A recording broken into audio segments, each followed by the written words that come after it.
ये इमेज किसका है? एक एटम का है। इसमें जो बीच वाला पार्ट होता है इसको हम क्या कहते हैं? न्यूक्लियस कहते हैं, यानी नाभिक कहते हैं।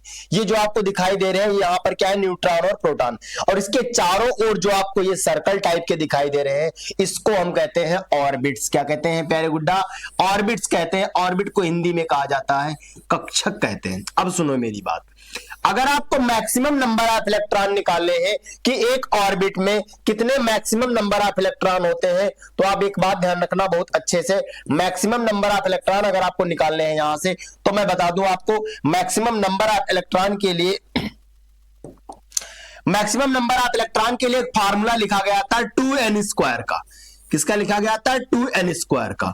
मतलब जो पहली मेरी सेल होती थी के के लिए हमेशा 1 होता था, एल के लिए हमेशा 2 होता था, एम के लिए हमेशा 3 होता था, एन के लिए हमेशा 4 होता था, और ओ के लिए 5, और पी के लिए क्या होता था?